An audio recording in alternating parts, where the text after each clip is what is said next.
Welcome to Draw One Last Breath Horror Podcast. My name's Matt. And I'm Paul. Welcome to episode 88. On this week's episode, we will be reviewing VHS 94 from Shudder, and our movie from the vault is 1976's Carrie. Yeah, the first Stephen King book. That is. His first book, mate. So first Stephen King movie from his book. Yeah, I hope that I didn't spoil, one of your Matt's facts for later. No, the obvious ones I left out, mate. But right, anyway, how the devil are you? Mate. Happy October. I am loving October. I'm not doing a, horror, what is it, one of those horror movie every day. Yeah, I'm watching maybe 6 a day. I'm watching a lot of content right now. Setting the new bar. Yeah, mate. What about you? What's been going on? Yeah, been a bit ropey, been a bit ill, had the lurgy like everyone's had. Not the old vid, but just a bit down. But I've been watching a lot of stuff as well. So for a change. So, it's just busy, mate. October is busy. That's why I was like, I have to get involved. I've just got to make time where I can to kind of fit things in. Well, mate, hit me. What have you been watching? Wow. I had to do Midnight Mass. Had to be done. We need to address the situation. We might slip up on spoilers here while we're talking about it. So apologies if we have maybe skip on a bit. But man, I fucking loved it. Mr. Absolutely. Flanagan, you've done it again. He has, hasn't he? It's just like everything, the dialogue, the storyline, the music, just apparently he's been making this over the last 10 years. But it's just so clever. I mean, it's a bit dialogue heavy in places. I've seen a lot of people slagging it off a bit, but it's just so clever. He just fleshes out the characters, doesn't he? And it just... Oh, for me, mate, you know me, all day. Give me character development. Give me that dialogue. I come from the Kevin Smith school of fucking video making. I absolutely fell in love with this. I thought it was absolutely beautiful. Beautiful shot. It's more than a horror TV show. Totally. Oh, yeah. Totally. It's got grief. It's got despair. It's got good versus evil, or not essentially. Is the world good? Is the world bad? I mean, it's set on this stunning location, like 128 population island. I mean, the core of it, right? This is major spoilers. Is I mean, you're gonna have to make your own impression. From what I got from it, at the heart of it was a vampire story, I think, but maybe it's not as simple as that. Maybe it's more than that. It seems like they tried to stay away from the whole vampire thing. It wasn't really like lore or kind of a thing, was it? This was more of it was definitely heavily based around, religion, and the Bible, which was so clever, the way they worked it in. And it was just like the way that they were making it kind of sound like the Bible was telling this story. And even I started to believe things that they were saying, verses out of the Bible, and it was just, I don't know loads about the Bible, but the verses they were saying just made sense to what was happening. And it's just like, you can understand why these people were kind of almost believing in it. Yeah, and I really thought the story was going to center around Zach Gilford's character, Riley Flynn. And he was really a central start at the beginning, but he only opened up the sort of story to what it could be. But the priest who came back was just absolutely incredible. Hamish Linklater. Yeah, he was so charismatic. Yeah, it's quality. I can't believe I haven't seen him in more stuff. It's like, he's done a few bits, but like, I thought he was just mesmerizing. The way his voice was just so like, when he started talking, I was like, oh, this is a bit weird. But then as the story goes on, it's just like you feel yourself just kind of like really listening to him, don't you? Really get drawn in. And there's a great supporting cast. Obviously his wife, Kate Seagal's in it. And again, she's just stunningly beautiful and just really, really, really good at this sort of thing. She's really good. They've got a really good working relationship. It was, I don't know, everything about it. Even like the douchebags and stuff like in it, and like the the real religious nuts and stuff had their own sort of religion and grasp. I just loved where it went. I loved the tale that it took us on, and the horror elements.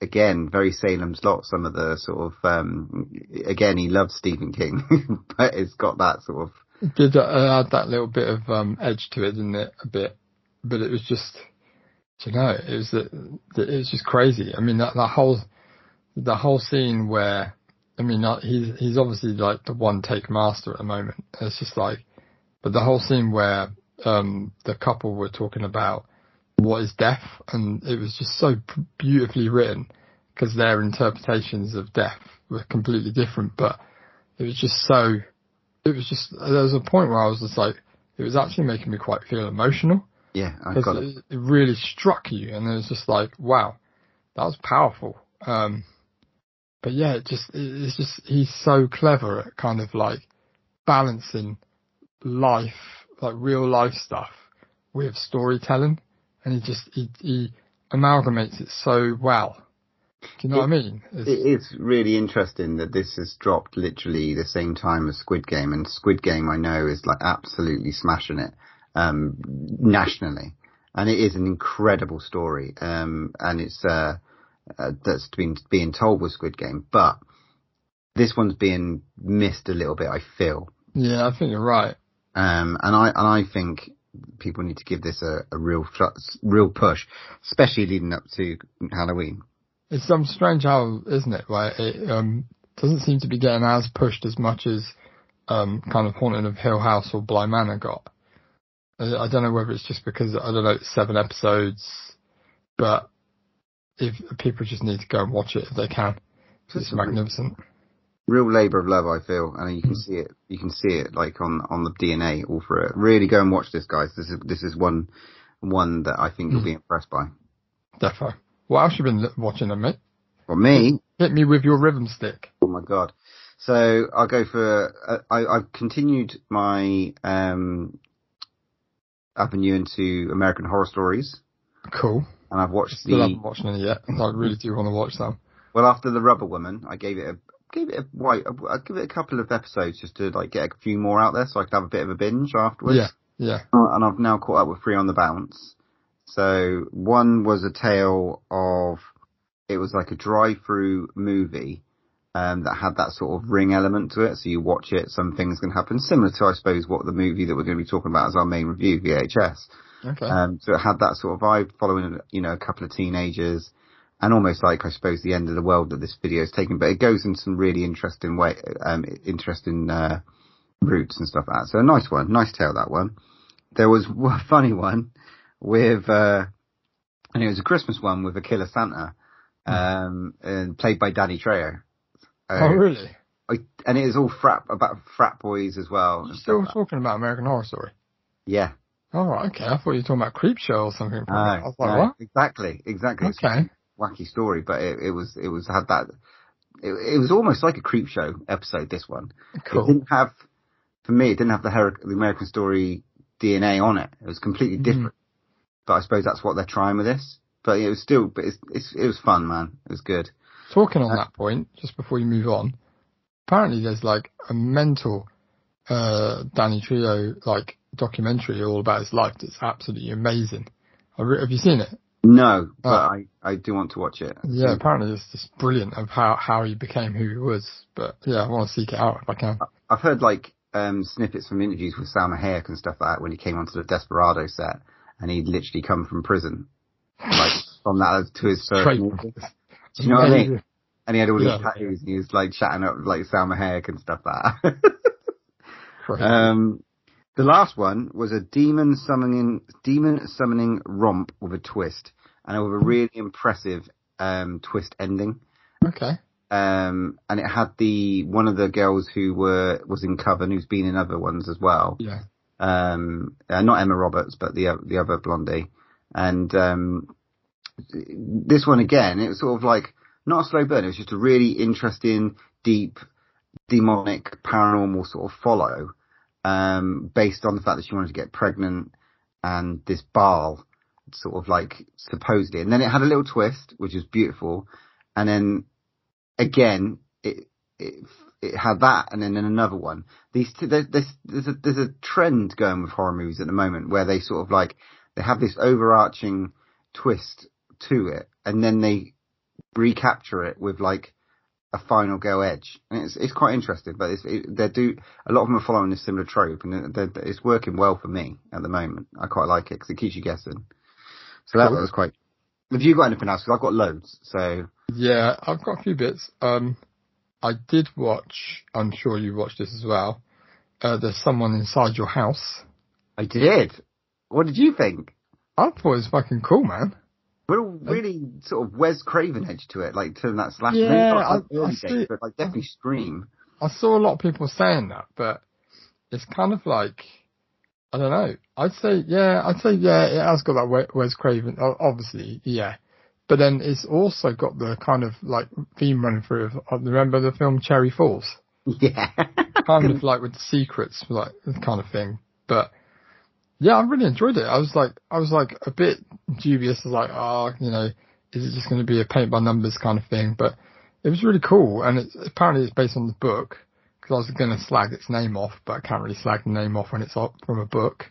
Because I just think the name of the film is a little bit suggestive that it's just like, oh, there's someone in your house, But I really like the way the kind of killer wears the masks of the person he's hunting. That was a nice touch, yeah, definitely. And some of the kills were fantastic, like the way they did that. I don't understand why it was rated 18. I got quite excited. You know me, I get quite excited when I see an 18 rating. Still, it's quite stabby blood. It is very stabby, and it's very bloody. So maybe that's it. It didn't hold back on the blood spray, shall we say? Without any spoilers, obviously, I did kind of figure out what was going on halfway through, but never say the less. I thought it was brilliant. I thought it was really, really well done. And the Sydney Park, the main girl in it, from Walking Dead and Moxie that we watched recently. Yeah. So like I thought she was really, really good, really cool. But incredible. Yeah, I thought it was a good little watch. I'd definitely recommend watching it. It's a nice slasher for coming up to Halloween. It's on Netflix, so come on, who hasn't got a Netflix subscription? Come on, this one is, if you want to watch something new, as your whatever your movie that's new, then this is a worthy slasher to go and get your teeth into, definitely. Definitely fresh. Okay, well I'll match that one with we were struggling a little bit at one point, thinking about what we were going to do for today. Yeah. And so I went down the rabbit hole and watched quite a few, and then I poo-pooed them. Till Death I watched with Megan Fox. I didn't even touch that after what you said. It's had a bit of love, I'm not going to lie. It's had a bit of love, but I feel Megan Fox held her own in it, not bad, but it's more of a thriller than... I was going to say, I've heard it's a lot more thriller than horror. It's got some good blood and some good gore and some good kills, and she... strong female character and some interesting roots and stuff. But I don't know, it was a bit not enough substance to for a full conversation for me. So not one that I'd sort of rush to see. That one's on Netflix as well. Oh, is it? See, I've not even seen that come up on my kind of front page, which makes me laugh because I thought, it normally comes up. You're 98% will into this and stuff, and it's like actually nothing pop up on my page on that. Well, there's another one that I was on that's on Netflix again. These fucking great season. That I suggest. No One Gets Out Alive. Have you seen that one? I saw that as well. Yeah, I watched it. I thought it was quite good. It's like it's a different storyline. It's pretty out there and fucking wacky, but. The dude in it, I was trying to think, where have I seen him from? The hench guy? Not the hench guy, the guy that rents out the rooms. Okay. The actor's called Mark Manchaka. And I was like trying to wrap my brains where he's from. And then I had to look it up because it was bugging me so much, but he's been in Ozarks. And Homeland. And Homeland. Okay, fair play. So I was like, I just racked him up. He looks like someone else as well that's always in stuff that plays kind of villain guys. But yeah, I thought it was a good little story. It wasn't like the best thing ever. Again, it didn't have enough substance for me, but the ending It was a bit of a slow burner, wasn't it? Yeah, it was fantastic. Like, you know, no spoilers here, but it's got a fucking great monster in this movie. I think, yes, if they brought that kind of element out a little bit earlier, kind of like, it would have been a bit, I think I would have enjoyed it more. But yeah, you're right, it was cool. It was cool. A bit teeth. It's a little bit CGI-y as well. Very Buffy. I thought very early Buffy. But yeah, give you that. Definitely still worth a watch. Definitely worth a watch. Yeah, a fun one, that. And I'm moving on to Shudder. I caught a movie that I thought had real potential, but yeah, again, it's a paint. This may be more of a paint by numbers slasher. It's called Seance. It's don't poo-poo it. I was going to watch this. It's all right. It's an all-girl private school sort of teen slasher with sort of a Ouija board element to it, and it's got some creepy elements, some ghost elements, and a night again. But again, it's like a Ready or Not or a Your Next sort of. No, I might like that. Well, you know why you're thinking that? Because it's written by the same guy, isn't it? Simon Barrett. Really? He did Your Next. Yeah. And he did VHS. So you can see, so I can see the influences then. Yeah. They're not bad, but it's like not enough. Okay. For me. So although some of the kills in towards the end are quite interesting. Interesting. But again, it's that go through the motion, storytelling, and then the end crescendo. So it's that sort of thing. Maybe I will still check it out. I don't know. But I was eyeing it up. So I'll definitely, I probably will go and watch it. What about you? You watched anything else? The only last thing that I've managed to finish, finally, was Jacob's Wife, the one with Barbara Crampton in it. I still haven't. Okay, talk to me. Talk to me. It's fairly low budget, but it centers around a woman that's married to kind of a priest, and it's essentially about kind of they've lost their connection of love. She wants different things to him, and then she gets embroiled in this kind of changed, like it's a vampire story, but it has like a human element to it. It's not deadly serious, so it has some really black comedy bits in it, which are quite funny. The gore's really good as well. There's quite a lot of blood and stuff. And Bonnie Aarons is in it as well. You know, Bonnie Aarons played the nun from the Conjuring series. Lovely. Yeah, very interesting. So yeah, she plays an interesting character. But it was directed by Travis Stevens. Obviously, we've had him on the show. Go check out our previous episode. But yeah, I quite enjoyed it. It's an interesting take, and it has some really funny bits actually in it, and some kind of like real like oh my god kind of bits. Definitely worth a watch, 100%. And that's on Shudder. Shudder. Try and check it out. It's only about 1 hour 30. They're absolutely smashing it at the moment. I'm sorry, but we'll go into that in a minute with our main review. But like, whew, they are smashing it. Okay, so you must have seen this on Disney Plus. A bit of Terrifying Tales, Star Wars Lego. I was going to put it on the other day, and my son told me he didn't want to watch it, so I was a bit gutted. So I didn't watch it. I've had loads of people texting me going, "Oh, you gotta watch it," and I will watch it, but whenever I get the time. Tell him that he can't go out for trick or treating unless he watches this. He probably would. Like 58 minutes, or maybe not even that. He's too busy watching Nightmare Before Christmas for the 20th time. Mate, it's just a Star Wars anthology series with a few creepy elements in it. It's just a bit of fun. One for the kids, mate. Definitely. Nice little gateway horror elements and stuff. It's a bit of fun. Defo. Gotta watch that. Right. I want to go into something fucking huge. We talked so much about, right, so Midnight Mouse, amazing. Squid Game is getting absolutely so much kudos all around the world. It's absolutely smashing. It's number one, I think, watched or downloaded or viewed, whatever you call it, Netflix series ever, which is incredible. And it's from South Korea, and South Korea smashing it. Awesome. What needs some love? So we were a bit disappointed with the follow-up to Love, Death and Monsters, right? And I think we've talked about this in the past and forgot about it. Do you remember Neil Blomkamp's shorts that we were discussing a while ago called From Oates Studio? Yes. You know it's on Netflix. It's on Netflix because they were on YouTube. Well, however, it just dropped or I'd noticed it, but it's on Netflix. Oh, okay. And I spent a couple of hours watching them all. Oh my God. Fucking, I mean, this is what you want to watch. Yeah. It's You spent a lot of time doing them. Like, you literally went, I can't be asked for movies, and you're like, I'm going to do it myself, which was cool. They are basically apocalyptic shorts by Neil Blomkamp's studio. They're very Black Mirror-ish, aren't they? Oh, I wouldn't even.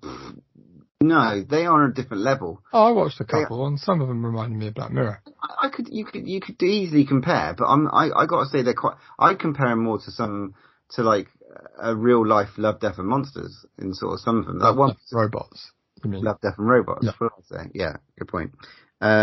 No, I know what you mean though, because there's another film called Love and Monsters, isn't there? Yeah, it's true. That was also good. Yeah, one was a bit Skyline with Sigourney Weaver. I love Skyline. It's my guilty pleasure. So if you like that, go and watch that first one. I think it's called Raka or something like that. He's very dystopian, kind of. He's well into his futuristic-y stuff, isn't he? But he's so good he's so good in terms of the visuals and stuff. Oh my God, this is like CGI. Well, this is like visual effects done right. And it's his studio as well, isn't it? Yeah.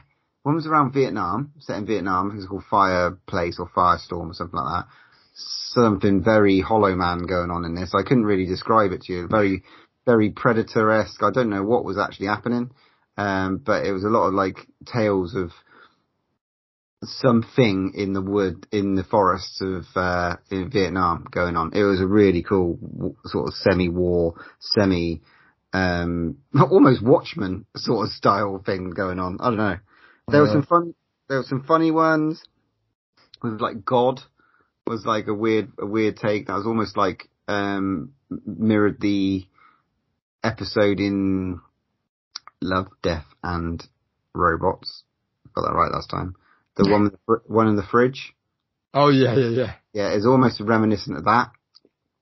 But with God, there's loads of weird shorts where they've done almost weird adverts. Yeah. And there's one where they're selling loads of I don't know what you call it, cooking with Bill, and it just cycles over, and you're watching it going insane, going, why are they still playing these things? And it's what is actually happening? They're just selling a QVC channel, and they're selling food processors and microwaves, but in weird food products, and then they come out and he's got to eat them, but something's not right. Then it goes all fuzzy and it flips back again. It's so fucking weird and bonkers. But yeah, all of these, and there's a weird hand monster one in I think in the Antarctic that has Dakota Fanning. Oh, cool. Which is fucking weird and wacky, but they're fucking great. I want to see more. Well, we've got his movie coming up, haven't we? Demonic soon. I want to see that. Yeah. So watch this space. But mate, I think that's it. I think I'm out. I think that's what I think that's a good place to stop because we ain't even got to the news yet. That's a good point. Should we? I told you guys, we ain't got time for some of the Screenback today. There's just so much going on, and I wouldn't be surprised if it's the same thing for the next couple of episodes, because there are so much coming down the pipe, which we'll talk about you now. Right, dude, let's get some news. You can start, man. Cool. Well, on the Mike Flanagan train, they've just released that he's already doing his next new thing, which is apparently it's based on an Edgar Allan Poe, The Fall of the House of Usher. So I don't really know much about Edgar Allan Poe. Don't know about you. No. Is he an artist or something? I don't know. I think he's a poet, isn't he? Oh, yeah, okay, yeah. Yes, he is. Sorry, he did that really dark poem, The Raven, didn't he? Oh, okay. Okay. I'm not like if I got that wrong, I apologise, but I think he did The Raven. I'm just going to read something that I read online. And basically, it's going to be The Fall of the House of Usher is an 8-episode limited series based on numerous Poe works. Flanagan and Michael Fugimari will each direct an episode. The series title suggests the poem. So there you go, the poem. The Fall of the House of Usher will anchor the story, which makes sense because it's fully of the tappings of a good Flanagan series with a very spooky house, the tenants of whom the house supernatural energy has a devastating effect and a whole lot of baggage with it. So, excellent stuff. I don't think it's going to be out for a while, but it's already started. Do you remember Treehouse of Horrors? Bart Simpson does. Yeah, of course I do. He does Forevermore. It's for Nevermore. You know that. I'd love to read that. I think it's an incredible poem. It is an incredible poem. And I think that's one of the most standout Simpsons moments I think they've ever done. So, right. Okay. There you go. Cool. So I did know who he was. I am educated. There you go. So I'm like, wow. Maybe a little bit. That sounds interesting. Slumber Party Massacre. The teaser trailer has been released. It'll be released in October on Sci-Fi. It is obviously a remake of the 1980s Slumber Party, which we reviewed on this podcast. And we loved. Fucking loved. I was impressed with the trailer. I think it looks really good. I hope so. He's doing double denim. That's all I give a shit about. And he's got the drill. But and it's directed by the same person that did Banana Splits movie. So it might be alright. I hope it's like a proper gory. I hope they just don't what they did with Black Christmas. Oh my god. I don't even want to think about that. I'm trying to block my memory. I just hope they don't woke it up. I think they've done it properly. It looked by the trailer, it looks like it's got the pervs in it, and it looks like a double denim driller killer. I'm happy with that. But will it have all the naked chicks? They weren't nude. They weren't nude though. They were just in their. Nah. Were they? I don't think so. They were the heroines at the end of the day. Wow, you got anything? Yeah. Have you seen the Paranormal Activity trailer, the new one? I haven't seen the trailer. Yeah. I knew the title. That's all I had. In my news, all I had was the title. No. Yeah. There's an actual trailer. It's quite a long one. It looks like it's like some people shooting a documentary about girls trying to trace their family back, and it looks like they're kind of in some kind of Amish place. Yeah. And it looks pretty crazy, man. I don't know if it's going to be as good as the others, but we shall see. But from the trailer, it looks okay. It looks okay. And what's the title of this one? Paranormal Activity: Next of Kin. Ooh. And this is the 8th movie in the franchise, so it's catching up with Fast and Furious, mate. I'm telling you. Keep on that milk train, mate. Milk it for all it's worth. I would go for it, mate. I'd go for that record and get over it and just like beat Fast and Furious. Have you seen the David Arquette trailer for the Airbnb Scream House? Yes. Yeah. I saw that online. It's crazy, isn't it? It looks so fucking cool. Should we go? I mean, let's do it. Scream is in theatres in January 2022, so that'll be something to look forward to next year. But at the moment, if you want, get a good couple of friends, you can go and hire the house on Airbnb. And I don't think it's your usual stay though. I think you got to expect some shenanigans. Doesn't he host it though? I don't know if he's hosting it, I'm sure he shows up or something and like does a little talk or something, or maybe does it via like Zoom or something. That'd be fucking mint, man. Yeah. So fucking cool. I got a cool little poster that I think we should post up on our Instagram. Mm-hmm. I'll forward it on to you. It's all the American Horror Stories done in like a VHS side covers. Oh, cool. I think you'll quite like it. Yeah, send that over, man. I'd love to see that. I'll flick that over to you now. That'd be awesome. So you can have a little look. Put that on social media. It's pretty cool, man, because obviously you've got Murder House, Asylum, Coven, Freak Show. What's that one called? Not very good for the podcast, but yeah, Hotel Oh, wow, that is cool, man. Roanoke, what it's called. Roanoke. Apocalypse 1984, and then the double feature. Oh, the Freak Show one, that's wow, cool. I like the 1984 one, man. Looks cool. Because it's got a woman with her legs. What? Last bit of news I've got, mate, is there was talks from Ted Sarandos, which is I didn't know this, but he's the chief content officer from Netflix, has kind of indicated there's going to be a Stranger Things spin-off soon. Ooh, so Stranger Things 4 is coming out next year. Apparently. So yeah, so that's interesting. That I mean, it was inevitable it was going to happen, but I wonder what route they'll go down. Who would you spin off? Would it be early days of someone, or would it be? We haven't talked about the trailer. There's an interesting trailer that's just dropped, and it looks like it's pointing to a house that they've got to go to. So yeah. I wonder if like this sort of thing's happened before, and they are setting up going back in time and doing another people maybe. Who else could you spin off? Who would be really cool? Just do a Dustin and Steve. Yeah, on the road, Dustin and Steve. I love a road movie. Do you know what I mean? Like proper. Let's assume that it's all done and dusted in the fourth one, right? And then those two just go off and they become like the new Supernatural brothers. Or Dustin's family goes away and Steve's got to try and get him to his family across, but they've got to do it in one car, and it's like a 7-piece kind of TV show. And each episode, is a road movie, and they've got to stop off and stuff and solve little mysteries on the way. I'd watch that. I watch that all day. Right. I'm surprised you didn't bring this one to the table. WandaVision.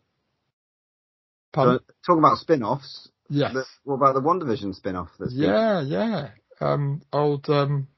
What's the face? It was Agatha all along. Yeah, you know what? If I'm honest, I saw that coming a mile off because she was fucking unbelievable in that show. She smashed it. It had to be done, wasn't it? And especially, I like the fact that they, spoilers, again, you might want to fast forward, but, they left her open at the end, didn't they? So, they didn't, they said, we'll need her for the future. So, but I would imagine it'd probably be early Agatha, maybe. That could be anything. Yeah, well, she's been around for a while. So we're looking at mate, I'm looking forward to that. Yeah, I'm all for that. Absolutely. In Search of Darkness 3 is now looking for backers. So go and do that if you like. Scream is having its 25th anniversary this year. It is back in cinemas. Yes, it is. I mean, I remember watching it the first time round. I did as well. And we've talked about it. I had to sit in the fucking front row. No, but I loved it. It was awesome. But you can go back and listen to our episode on Scream, which we did recently.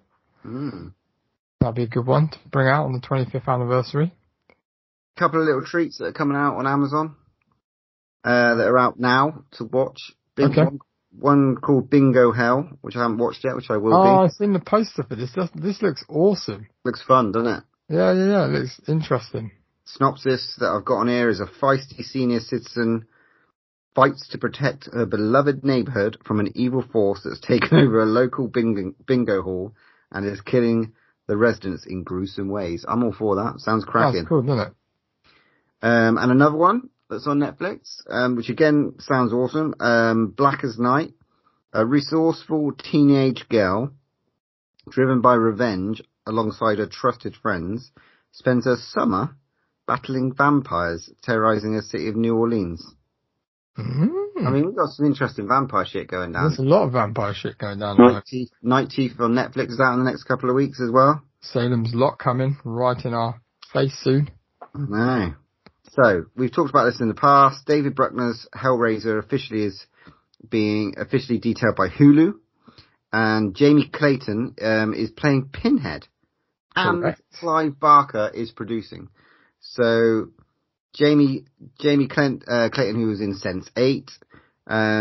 This has been described as being a loyal yet evolved reimagining of Clive Barker's 1987 horror classic, and it's got the added bonus of having Clive Barker on as producer. So I'm happy with this one. I'm looking forward to this one. Only time will tell. I mean, there's been a lot more Hellraisers than we think. There's been like 10. Yeah. I've watched 4. It's a lot. There's a lot of Hellraiser to explore. That might be a good rabbit hole to get down to. However, if you want to get into rabbit holes, now on Netflix, Oh God. they just smashed, in one day, I think it was last week, Halloween 1, the original, 2, Season of a Witch, number 3, 4, 5, I think 6 as well is on there. I think so. They've literally smashed like 6 Halloweens on there. Go. It's the Halloween season. Watch. Why not? Halloween. Why not? And the last bit of news I have before we crack on and talk about VHS. Oh my God. We're nearly like 40 minutes. And we haven't even got to the main review yet. Amazing. I told you, it's a big one. Resident Evil. Welcome to Raccoon City. 2 or 3 hours ago before the podcast, at New York Comic Con, which is going on right now, has dropped a trailer. Have you seen it? And I watched it. Have you? Well, I was gonna just scroll straight past it. I was like, oh, another film. But then I watched the trailer and I was like, fucking hell, it looks actually quite good. Yes, please. Why not? It's got the Four Non-Blondes music playing in the background, which was awesome, I thought.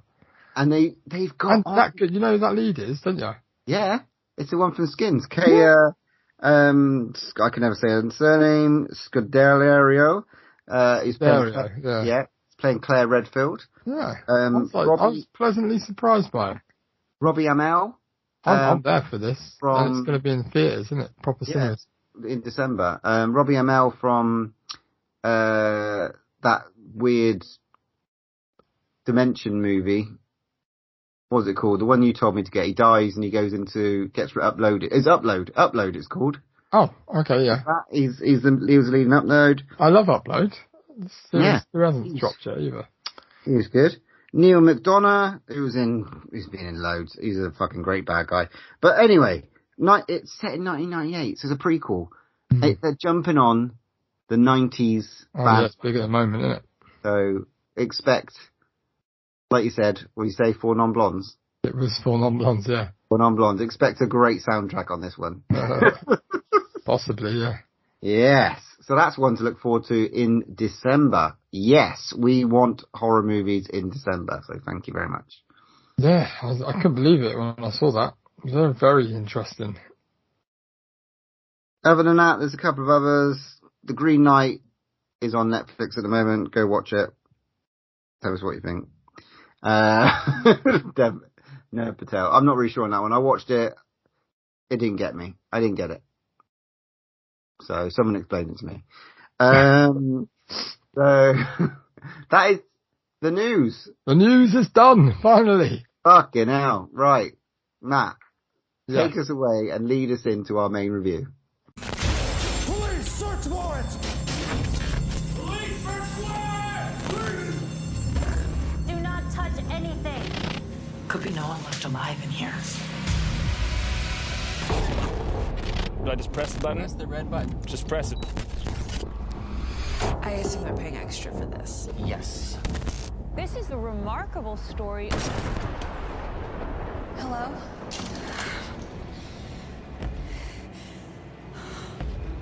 Hello?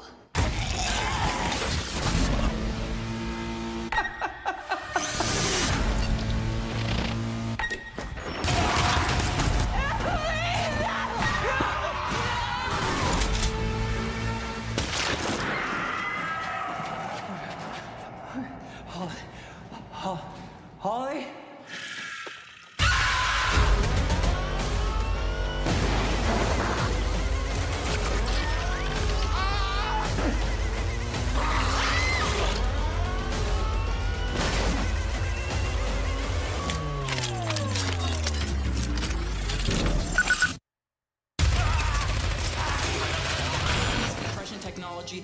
veggie masher turns your vegetables into a tasty, mouth-watering paste.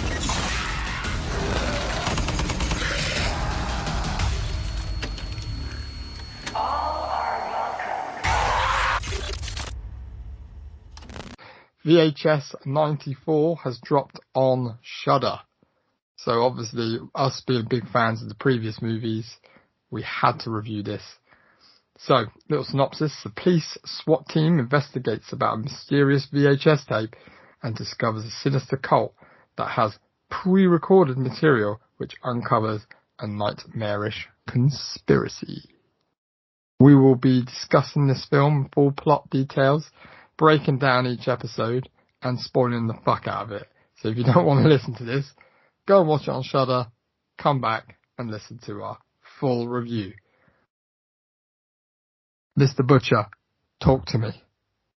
Oh my God, I have been looking forward to this. I absolutely fell in love with the original VHS and the second one and VHS Viral. I think this is a great representation of the horror anthology series. They do this very, very well.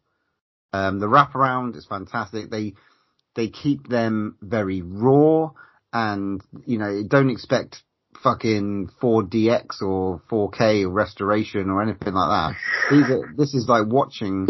The thing is in the title. Yeah, this is a scratched VHS. Okay, this is what you're watching. You're watching something very raw, and it's lovely to see. It's done on purpose, and it's awesome. And the stories in this one are fucking ace. Yeah. Right. Shall we kick this off? Let's do it. First, I have to say, Hail Ratma. I think it's very important to say.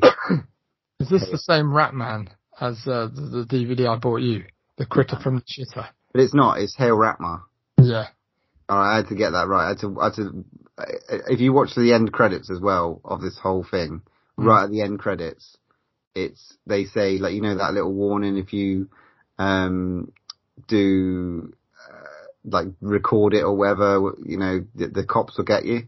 In this one they write, if you record it or take anything out of context, we will send Ratma after you. And then it says, Hail Ratma. Right. So it's kind of a nice quirky little edge. Because they had a nice little, the end credits are great. Fucking hell, that music by MDC, the fucking old punk band. Oh my God. You skipped right to the end of the fucking VHS 94 review. I just had to mention, I didn't think it was going to get a mention. So I just had to do that. But, okay, let's start with the first. You're shooting your load before we even start, mate. You are. I'm so excited to talk about this one. I don't know if you can tell, but I really like this. So, obviously, like some of the writers, we know, Simon Barrett obviously did The Guest, You're Next, and did the previous VHS. You've got Stephen Katansky that did Void, and obviously one of your favourites, Psycho Gorman. And then we've got obviously Jennifer Reeder that does the wraparound, who did Knives and Skin that we saw at Fright Fest. Wow, smashed it out of the park. Let's get into the first one anyway. So the first little VHS that we watch was named Stormdrain. Yeah, great name. Not what I came up with, but great name. I mean, I literally wrote Ratman. So that's what I did in my notes, because I did obviously looked up the proper names afterwards, but I just put Ratman. That's all I heard. Critter from the Shitter. I will watch it. Described as a man-animal hybrid. I mean, this one is, I suppose, encompassed around something's going on in a city where they are talking about this thing called Ratma, which sounds like Ratman, but it's not. It's Ratma. And the story sets in a sewer where a news crew, it's not a news crew, it's a presenter and cameraman go down in the sewer. Reporter. They're on the scene. They're interviewing people, weird people with guns, and then they go into the storm drain and they go further and further in, obviously, because they're stupid. Yeah. And they start further in. Yeah. It's got a nice drop camera bit which is a not great nod to Blair Witch. I love that. That was very cool, the way they positioned the camera on that. There's a real sense of dread and obviously darkness, and again with the handheld camera, very, very clever the way they do this. And then you get Ratma. What did you think of the Ratma in this? Yeah, it was interesting.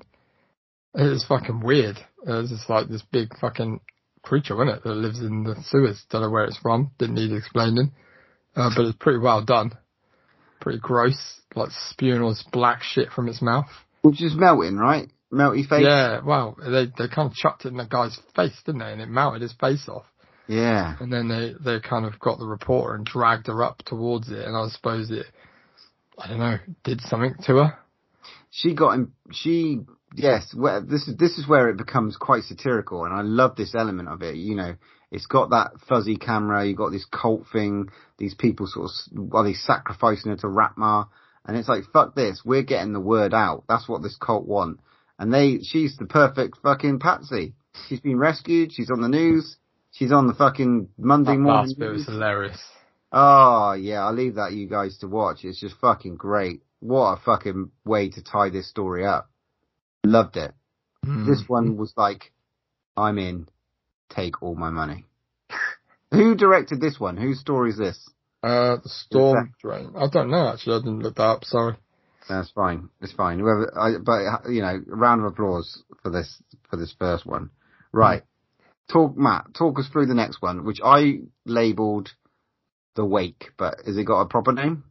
It has, but I labelled it The Wake as well, so it's just The Wake. But it's called The Empty Wake. Almost. This is a weird one. So here we have obviously a funeral directors company that have organised a wake in the night time for some guy that's obviously been in some crazy accident, because they were like, oh, we had to put him together again and stuff like that. And then they're kind of like, obviously there's a girl there that's fairly new as far as I got. But obviously they had to explain why the cameras were there, because they were like, you know, it's a bit weird to have cameras at a wake. But they were like, oh, we put them up. Some people like to, you know, have cameras and you know, record for purposes of the kind of wake and stuff like that. And which was a bit weird, but hey, it was still work, you know. Anyway, so they leave her to go, and she's got to basically be there to make sure people can come and to this wake. But it's really weird. No one is coming to this wake. And every now and then you hear the old knock of the casket. You can hear noises, and she's phoning them going, oh, I've heard noises and stuff like that. But it all takes a bit of a turn when storms start settling in and going crazy.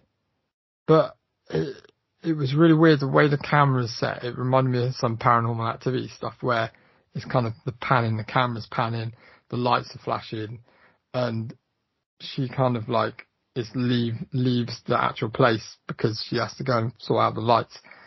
And then the lights come back on, and you think, oh, phew, the lights are back on, but the casket's moved a little bit. And then the weirdest thing is, like, somebody actually turns up. Just this guy, just foreign guy turns up, walks up to the casket and says something in foreign, which I'd love to know what the hell he's saying, because it sounds fucking freaky. And then shit starts to happen where it's just, yeah, let's say the casket falls over, and basically the guy is just falling apart. So half of his face is on the floor, and he's just stumbling around making all these noises, but obviously can't really see. And she's just hiding from him, and it's fucking creepy because his fucking jaw's all fucking broken open. Yeah, what do you think? Very good use of special effects. Very almost like this one looks full practical, I reckon. Yeah, I mean, I like the zombie one in VHS 2. I think it was where it was set, and he got bit on the bike, and he had a head cam on, and then it was great. This one sort of reminded me a little bit of that, a little bit of Return of the Dead because it was set in a morgue. So it had not Return of the Living Dead, sorry. and, you know, had that sort of morgue vibe, but set in one room. Yeah, but something was obviously kicking off, right? It wasn't because there were sirens going off. Yeah, I think it's because it was storm warnings, wasn't it? I didn't understand it. Yeah, because then all the windows blow out, don't they? And like, it's almost like, I think it's like a hurricane or something like that. Right. Because and that's where it kind of goes mental, doesn't it? And it's just like the whole place like collapses almost. I think the one thing that I really liked about this one, and this was probably, you know, out of all of them, this is probably my least favourite, and I still think this was fucking incredible. That's the thing. Out of all, when I say least favourite, this was awesome, but that just shows the standard of the other ones. I really, really liked the way, and it made me laugh and it made me chuckle, is that he's got half a head, he can't hear, he can't see her, and she sort of could easily get away until the fucking camera focuses on the other part of his head with an eye, and the eye sees her, and then that's it. She's fucking doomed, I guess. And that was great. I thought that was a fucking lovely touch. It reminded me a little bit of Tarman. I thought it was fucking great. It did actually, yeah. You're right. No, I like that. Yeah. That was a lovely little story. The next one. What did you put down for that? Let's see what we put and see if you put the same as me. What did you put? I put just enhancements. I put the surgeon. Okay, that's not bad. What was it actually called? The subject. Okay, yeah, very apt. I mean, this is fucked up. This is probably one of the most fucked up ones of the whole bunch. It's out of this bunch, yeah. Are we saying Japanese? Are we saying? I think it's Korean. Right. Okay, Korean. I really apologise for my lack of knowledge on the different Asian languages, but Jesus Christ, this was done well. This was very Black Mirror, in terms of the amalgamation between human and almost Upgrade, you know, in that sense, where it's like that amalgamation between human and machine. It's full on body horror, isn't it, this one? It's fucking awesome. Very Cronenberg. It's just fucking nuts. Like, I'll put on mine Hardcore Henry / Robocop gone wrong. That's a great shout. I thought this was so cleverly done. And for like such a short thing, the amount of money that's looked to be spent on it. It looks really good, doesn't it? The special effects were incredible. And it looked like all the, you know, when the explosions were going off, it looked so real. And they must have had the guys on wires and stuff and was pulling them and stuff like that to run this. It was so well done. It was just like all the amount of guns and shots and like effects and stuff in it. It was fucking batshit. Including the gore, the fucking kills. It was just staggering. Like, you could just describe this as like, okay, so a surgeon kidnapped a couple of people off the street. He's testing them out with chucking machinery on. The one we're interested in, they're looking for his girl. He's put a camera on her head. Now, if I just say it as simple as that, I don't know. I'm just about to blow your mind here. Go on. So, we both got it wrong. It's Indonesian. Okay. However, the person that directed it, Timo Tadjanto, was the same person that did May the Devil Take You. I was about to say that. Crazy, right? I was thinking the only Indonesian movie that we've watched is May the Devil Take You. And it's done. Awesome. They did a sequel to that, didn't they, last year? Yeah. And that was fucking... That's probably why we liked it so much, Dan. I think so. It was so out there. This was my favourite one, I think. I think it was mine. I loved the use of the monsters. There was some very video gamey bits in it, maybe like Silent Hill sort of moments. I don't know. I loved the bit where she discovers the gun. So she obviously sees the plans, and then she sees the actual finished product, which was quite clever. I like the way she obviously discovered it. Just puts it on her arm and just like fucking literally, it was like a grenade launcher. So it launched the grenade and just like blew up that guy. And there's just fucking bodies all around. It's like literally half of the body on the floor. It's fucking crazy.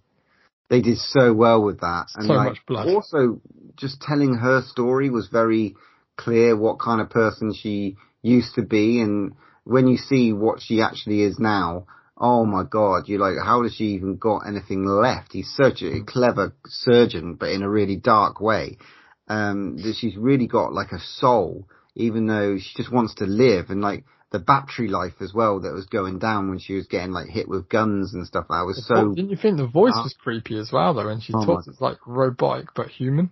Yeah, but when she like put that when she put that subject to death, you know, she sort of had like that solace and stuff and that remorse.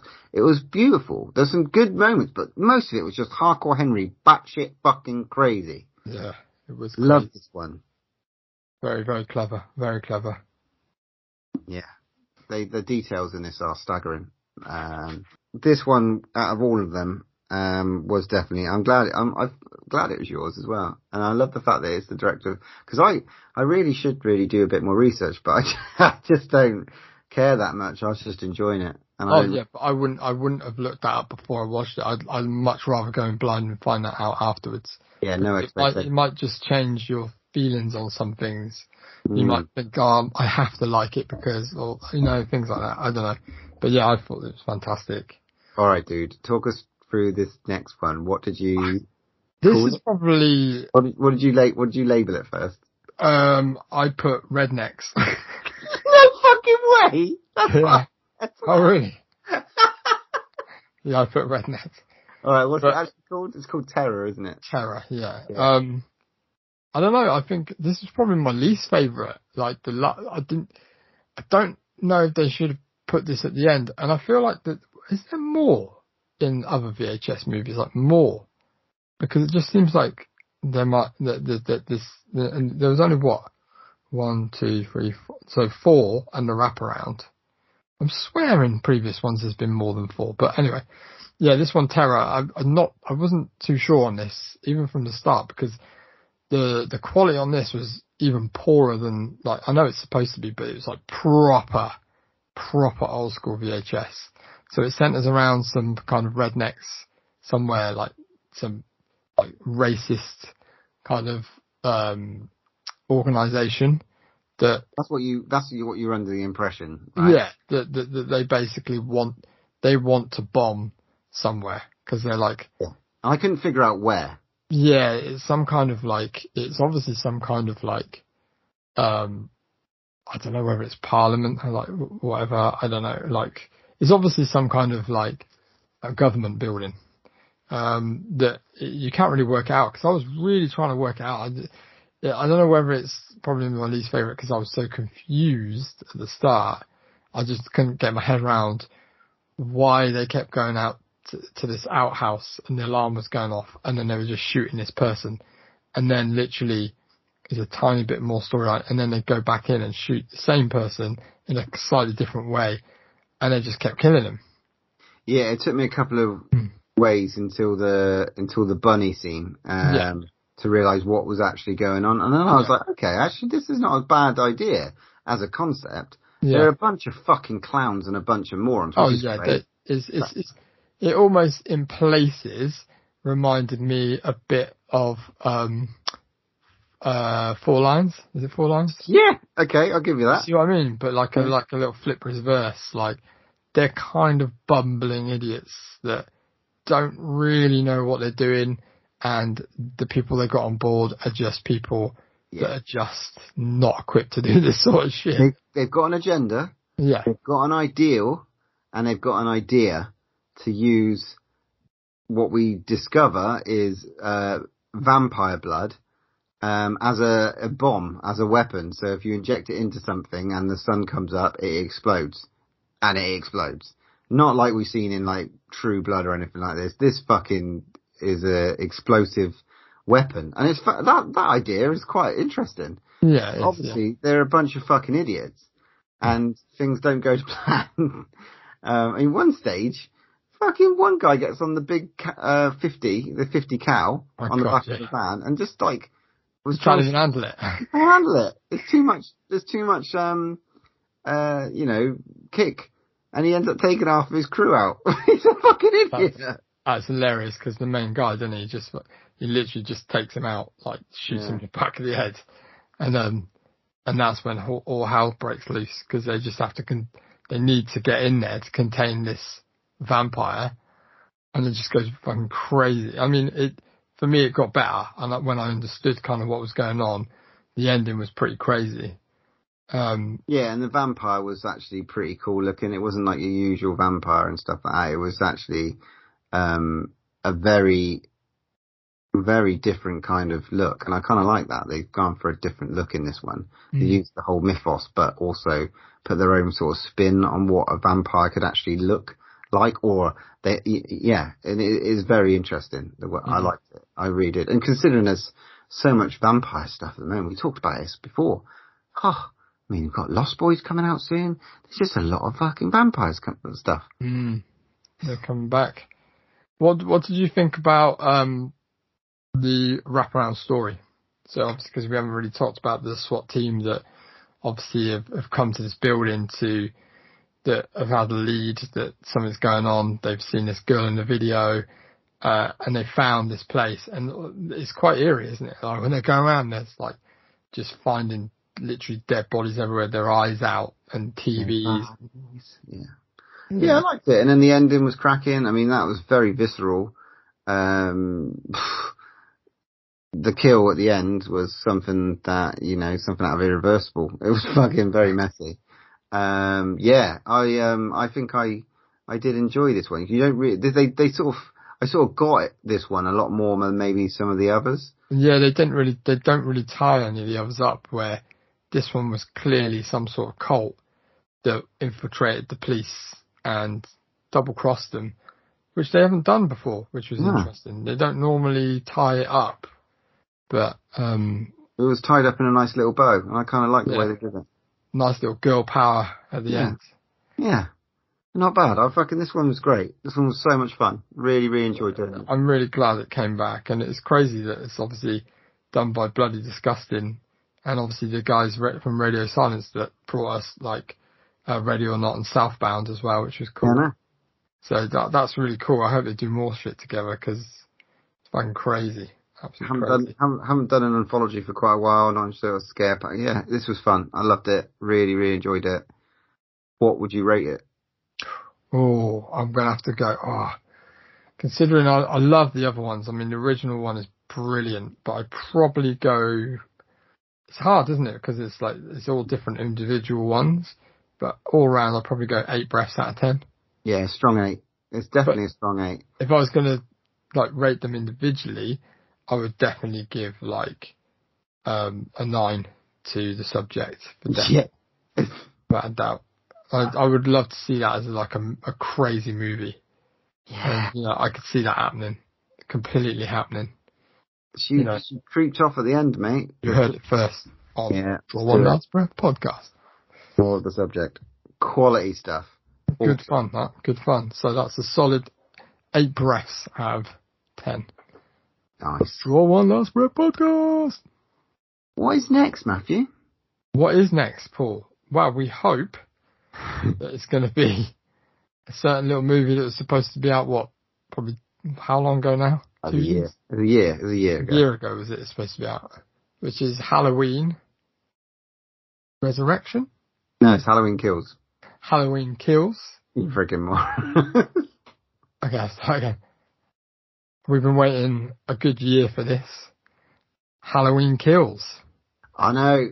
Fingers crossed. There's a couple of others that are coming out that could sub in but Halloween Kills is what we want to see. So we just need to find out if this is at the cinema. It should be out on the 15th. So fingers crossed. And that'll be wait long enough. That'll be next episode's movie. If not, it'll be the episode after. We'll see. Okay, now it's time for our movie from the vault. It's the night of the senior prom. The Bates High School gym is alive with excitement. Everybody is there. Right, I picked last episode's movie from the vault. And this episode we are doing Carrie, the 1976 movie from Brian De Palma, written by Stephen King. His first ever book. It is a movie about Carrie White, a shy, friendless teenage girl who's sheltered by a domineering religious mother, who unleashes her telekinetic powers after being humiliated by a classmate at a senior prom. At the core of this is a high school movie with some batshit fucking religious and mystical powers. I'd like to see her go up against like Firestarter. So Drew Barrymore versus Sissy Spacek at some stage would be pretty cool, right? Oh, yeah, that'd be a showdown, wouldn't it? I have not watched this movie for 20 years. I think I've got the Arrow, beautiful Arrow copy, which is got loads of little extras, nice postcards, posters and stuff like that. Great artwork, great little copy. Lovely one. I broke mine open for the first time, took the cellophane off. I felt bad. I did too. Felt good.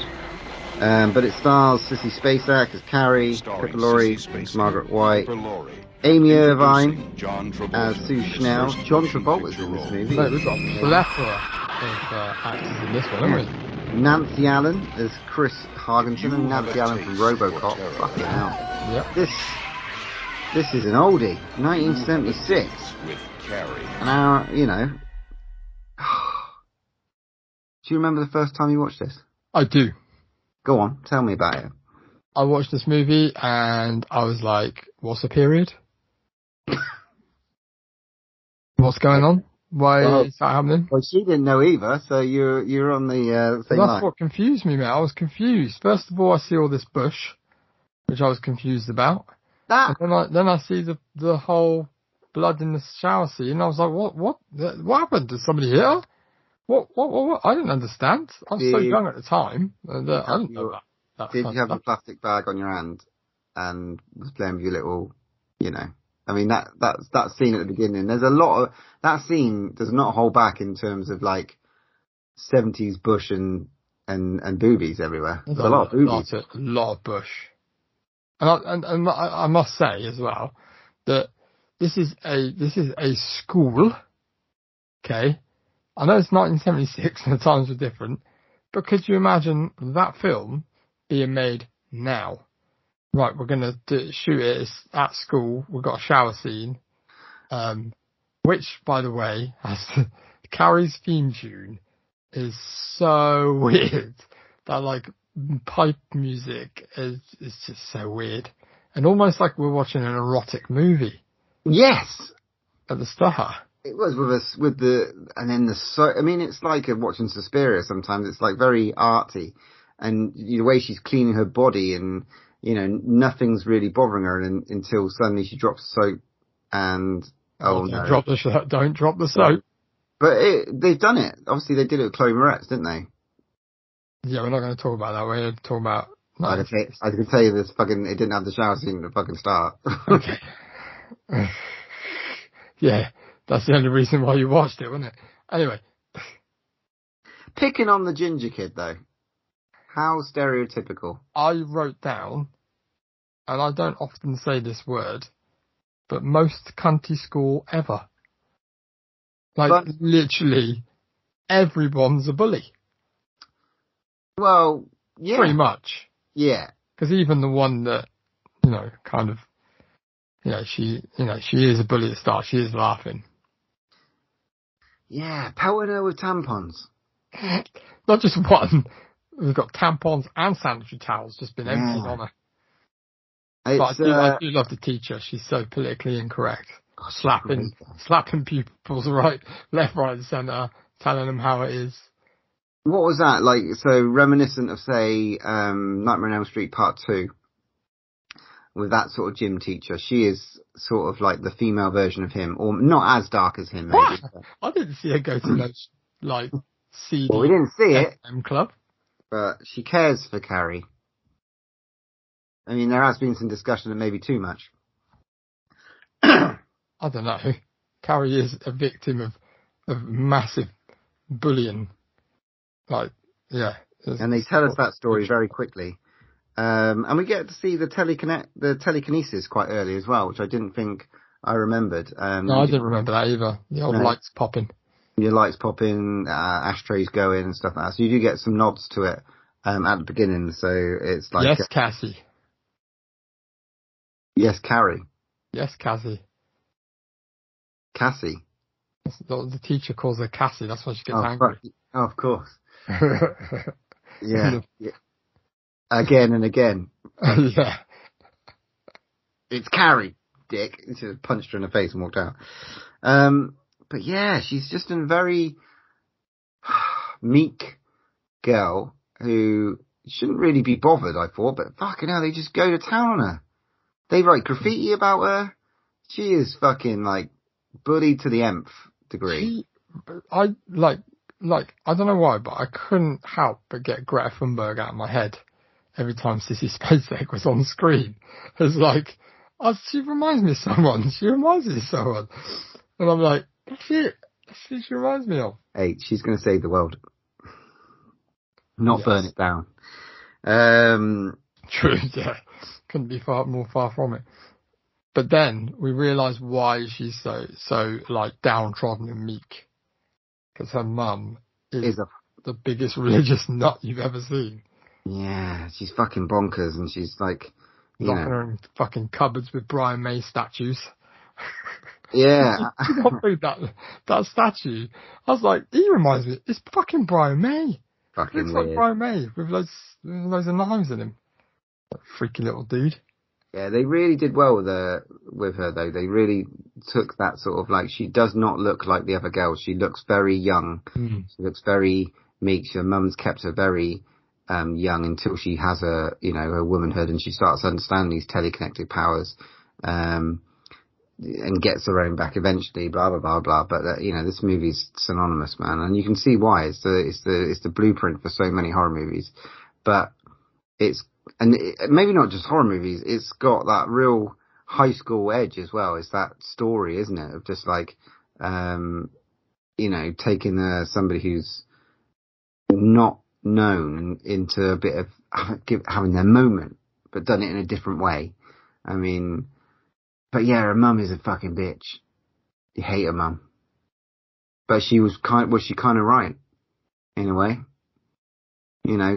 Carrie is got this weirdness. Weirdness. But one of the most interesting scenes. Yeah, I know what you're going to talk about. The dressing down by the gym teacher. Oh no, I've got a different one. Alright. Let's have the dressing down. Oh my god. I mean, I didn't know what was going on at first, but they're obviously all in there, the whole class for detention, because they're all doing it. They're all lobbing tampons at her, and the Chris is a bitch, played by Nancy Allen. And they needed it though, didn't it? Because they needed to resent her more. Yes, they did, and it wasn't it wasn't, Carrie's fault that they threw tampons at her, but she slapped Chris a couple of times. She really sort of, you say bully on bullying, that whole sort of bully makes a bully. Mm. You could kind of see that edge to it, but she is a dick, and she's a bully. She's even a little bit of a bully to John Travolta at one stage. But that's what I want to talk about. It's fucking that whole. I totally forgot about that whole casting bit where like it's like a real toxic relationship. It's really is. He's like abusive to her by slapping her around her face. One minute she's like, she hates it, and then she likes it, and it's like she's just manipulating him. And I think that whole scene was just to show that she's controlling him because she wants him to do everything. It's just fucking weird.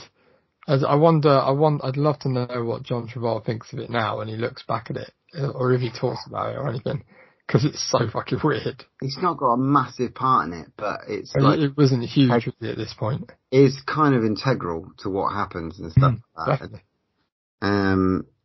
Yeah, that weird interaction between the two of them in the car was just like, okay, it kind of makes, and again, it's down to Stephen King's sort of storytelling that it's setting that unease, and it's that coming of age, but it's that coming of age in a different time that obviously we don't understand. I'm never going to go on a date and just start slapping someone around for calling me an idiot. I'm going to drop her off and say, thanks, love, I'll see you later. Jesus That's what Christ. you say. Oh my word. But yeah, and then I thought, now I forgot, again, it's been so long, and because I've got it, I suppose, in my head about this movie and what happens, the invitation I thought was false.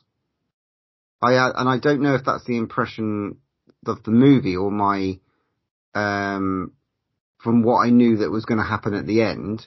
I didn't know if that was tainted, but when I watched it this time, I was like, I was in my head, I was like, when the bloke, asked her to go to the prom. Tommy, yeah. Tommy. I'm like... Beautiful hair.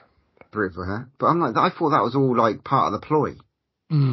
Until the end, because I completely forgot. I thought the same, actually, because I did think that was all part of the plan. That they were rigging it. Like, they were going to rig that. They were going to rig the fact that they win prom king and queen. And that, to get to the point. But yeah, I thought that for some reason. It's really strange. Genuinely, she was genuinely trying to make amends, wasn't she? Yeah. So her, the friend, the one that kind of like felt sorry for her was like, goes to Tommy, her boyfriend, like, take her to the prom, make her feel great, or make her win the thing. She just needs a little bit of reassurance and kind of niceness in her life, which is the only genuine thing in the whole movie that Carrie gets from her. But do you not think it's strange? The only thing that's strange is that she doesn't go to Carrie herself. Everything is done through, like, her kind of setting everything up. So, it keeps her away from Carrie because she just wants to make her not know that it's all that's going to be, it's real and stuff like that. But he gives her a bit of a snog. He has a bit of a snog. And he's still dating his other lass. So what's that all about? Yeah, because there's going to be a certain point where she's going to find out.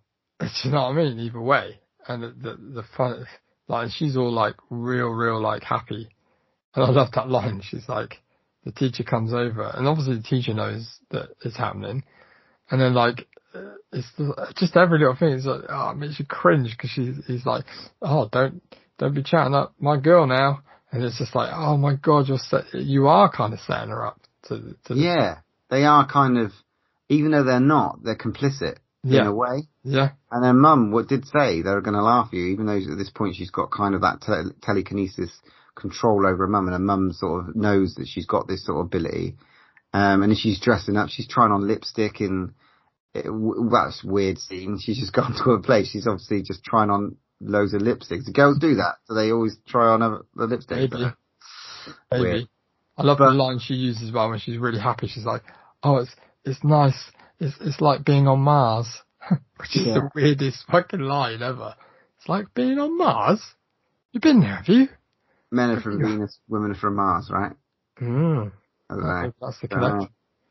But maybe she's been on Mars. Maybe she's an alien. But it's so floaty and spiritual, and the music as well. It's clever.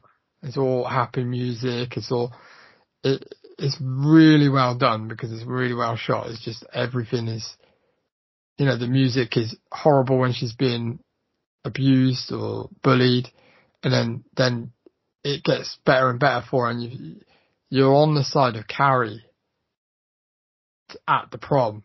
100%. Yeah. That's what's clever. It just really, you really do want the best for her, but even if you haven't seen this movie, you just know something's coming big. Yeah, and obviously they've killed the pig with a sledgehammer. It was fucking dark as fuck anyway. But I forgot about that bit as well. I forgot about that. That's quite dark as well. But obviously they've got, all that whole scene with the pig's blood, and the transition between her being so, I don't know, like innocent to not, is just an incredible moment in cinema history. Definitely. Really, it's a pivotal moment in it, especially in 1976, where this is like the build up, And then when that moment happens, it's just, that's it. This is game time. I've had enough. Yeah, and they've done this scene differently and more in different ways and more gruesome and more vivid. And in this one, she sort of picks up a hose basically with her mind and sort of spraying everyone. And Tommy takes a bucket to the head, and is he dead? I guess so, but it didn't fall very far. That hose thing is hilarious. When I look at it, sometimes I think it's a hose attacking someone, but it's the way the doors close as well. It, like, shuts people in the doors as well. Yeah, it's fucking hilarious. It's just like, but then it just goes nuts. There's fucking lights fucking popping everywhere. Teachers getting their fucking legs like literally amputated. Yeah. Balls. But again, it's not. Power breaks loose. It's not too much, but you get the idea that fuck something, and you get her, and you get the feeling it's all done through her eyes. It's just incredible to watch. Then they're just slow walking home, and like I forgot about it then. I thought the car, where she flips the car with them in it. They were gonna, but it's quite dark going from like, I'm gonna pour pig's blood on you, which is fucked up, and laugh, to I'm gonna run you over. Yeah, but remember they had witnessed what she'd done. Still through the window, because I forgot. I was trying to wrap my brains. I was thinking, I'm sure they don't get away with it because they're the main people that do it. I'm sure they don't get away with it. No, they don't. And that scene is so quick though, isn't it? It's just like, it almost like they really had to tie it up quick to get to the crescendo. It's like, right, okay, we've got to, I don't know if you read the book, I don't know how it goes down, but that bit is quite quick. Yeah, she flips them in the car, and obviously it explodes as well. And then she just carries on. But what a fucking performance, Sissy Spacek, mate. Yeah. Just, you couldn't put another person in this role. She's just brilliant in it. She obviously just completely encompasses that character, really well. Yeah. And then she gets home, obviously, which is again creepy, because she's like, has to wash all that fucking blood off. She just literally killed the whole school. And she's washing all the blood out of her hair and off her body. It's just like everywhere. Whilst her creepy ass mum's behind the door. No! Fuck! And then she comes out and she doesn't, and she stabs her. And then it's like, okay, it's a little fight. And I thought it was quite interesting. She's nuts, but she's going to try and kill Carrie. Okay, that's maybe the right thing to do, I suppose. But then obviously Carrie takes control, starts lobbing utensils at her mother. She gets cocky with the last one. Don't know if you noticed. Like, the others just fly through the air. I put death by spatula. Yes, there was a spatula there, but the last one that she does, the rest of them just fly straight. And the last one does a little spinny move before it goes in. So she got cocky in the last one. I did notice the reference as well, obviously, to the way she is the same pose as the statue, isn't it? The old Brian May statue under the stairs. Yeah, there's a couple of like nods to religious. There's a very obviously like some symbolism of religious thing, like Last Supper and stuff like that. They put in, which I don't really want to touch upon too much, but obviously that's being touched on to death. Oh, is it? The symbolism and all the religious connotations, all that sort of stuff. But what I do want to ask, yes, is she getting dragged down to hell? This is what I had envisioned in my head, is that this act has happened. Obviously, her mum's dead. She's killed her. Then she's died. She's dying as well. And I would say God has decided to get rid of them both by himself. So he's just dragged them under the earth. That's what I took from it. Is it God, or is it something else, or is it hell? Or has she caused it? Yeah. Or is she doing it? It's a weird one. It's like, or was it just a sinkhole? It's very poltergeist moment, sort of almost. Yeah. It was interesting. And then obviously there was some reminiscent moments which Wes Craven's clearly stolen from for Nightmare on Elm Street with. I love that bit. That is cool. the little dream sequence and stuff, which is very cool. It's very clever, that bit. It's like, even when you try, you know what is coming, but you still kind of a little bit, a jump at the end. Interesting movie. It's a classic. It is a classic for a reason. Down to the cinematography, the music, the compositions, all that. The way it's performed, it's so much. And it is a blueprint for a lot of movies today. Not for high school movies, coming of age, all that sort of stuff. It's got everything wrapped into a nice little bow. Yeah, for the first movie as well to come from a Stephen King book, and it's a biggie. It's an important movie. Is what really ejected him into the limelight loads. What brought a lot more, which is really important. Have you got some Matt's facts for us? Oh, I've got some Matt's facts on this. I hope you're ready, because I've got lots, and I've only gone down to a few. So I've got it down to a few. I have a hell of a lot of facts, as you can imagine. And I'm not going to say the obvious ones, because we all know about certain things that everybody's always said. You're getting every horror quiz ever about the pig's blood. Couldn't give a shit about that. Here's my facts, anyway. So, when Sissy Spacek was preparing for her character, she isolated herself from the rest of the cast in her dressing room with heavy religious iconography, and studied illustrated Bibles and studied the body language of people being stoned for their sins, starting or ending in every scene in one of those positions, which was I thought was quite interesting. Bloody hell. Did you notice what the school was called by any chance? No. Bates High School. Oh, shit the bed. Okay. And there's shit the bed. And there's a couple of strings moments in the movie as well, which they used from Psycho. Yes. Okay, cool. Well done. That's good. Apparently Stephen King got $2,500 for the rights to this movie, but he's been noted down that he has absolutely no regrets on it because of what this film did for him going forward, which was really interesting. He's not short of a bit of cash. Not now, no. The prom scene took 2 weeks to shoot with 35 takes, so I bet that took fucking ages. Sissy Spacek was 25 when she shot this, but she was supposed to be playing a 17-year-old. I imagine they're all above the legal age, aren't they? I would hope so. Spielberg connection. This one's an interesting one. I want you to hear this one. So in 2010, in an interview with the AV Club, PJ Souls, you know PJ Souls, she was Halloween, you know her, she was the one with the red hat. Yeah. Even wore the fucking red hat to the prom, which was hilarious. Yeah. But PJ Souls said that Steven Spielberg often came to the set at Brian De Palma's invitation because De Palma told him that there were a lot of cute girls down here. So Souls said that Spielberg asked most of the women out on set, Souls included, and Amy Irvine was the only one who accepted. Irving and Spielberg were married from 1985 to 89 and have one son together. Bloody hell. Yeah. That is really cool. Interesting. Very cool. The movie grossed over $33 million from a $1.8 million shoot, which is it's a good bit of capital. This is interesting.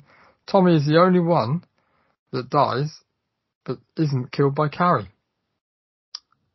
Yeah, that's very true. He gets killed by the bucket. Bucket falls on his head. I still find very weird because I don't think it was that high, but never mind. Yeah, must have been a heavy old bucket. I'm going to tell you a little bit about the book ending because this is interesting. Because apparently a lot of people say the film ending is a lot better than the book ending. But I don't know. So in the 1976 film version of Carrie, and most versions of Carrie, Carrie dies in her home after a brutal confrontation with her mother. In the book, she stalks Billy and Chris, who attempt to run her down in the road. She blows up the car and then collapses in the field by the road. Sue finds her, you know, the one that sets everything up. Sue finds her and then confronts her, letting her know that she was not in on the prank to embarrass her after which Carrie dies in the field by the road. Which kind of ties it up, I suppose, a bit more in the book, which was interesting. And the body count in this movie is a big old 22. They include all it's going to be more. Yeah, I mean, some of the students got out then. Okay. I don't know, but apparently it's 22 on-screen kills. 22 on screen. All right, sweet. And it's weird though, because some of them got killed by a hose, so. Drowned by a hose. Nice. I love that. Enjoyed that. What are you going to pin this with? I don't know. I'm going to let you go first on this one, mate, because I'm in two minds, because it is a stone cold classic. And it's classic for a reason. It's a 9 for me. It's not a 10. It's not because it's not my favourite. No, it was teetering on the edge of an 8, but I think it's got to be a 9 because it's for what it's done and the performance in the whole. Stephen King, we love a bit of Stephen King. I mean, it's good. It's a good movie. It's a staple watch. I would watch this again. Absolutely, I want to watch the extras. Yeah, definitely. Without a doubt, my friend. So, I guess we got to give Carrie a draw and last breath 9 out of 10. And then I need to ask you a question. What are you bringing from the vault for next time? So, I think that it's time that we move the franchise on and watch Halloween 2. So we've already done Halloween 3, so we're just filling in the gaps, are we? We've got you. It's on Halloween. It's on Netflix, and that means we could end up doing Halloween 2 and Halloween Kills. Could be a Halloween-based episode for the next. All right, that's awesome. I'm looking forward to that because I can't remember watching it. So, but we're gonna have a bumper, massive, really good something to scream about because it's our Halloween special. Woo, spooky! All right, happy spookies. Okay, that was cool. Enjoyed that. It was a good episode. Not bad. Hour and a half. Like that. Episode 88 done. Moving on to 89. Like we said, we got for our main review. Hopefully 1989. Sorry. We've got Halloween Kills. Finally.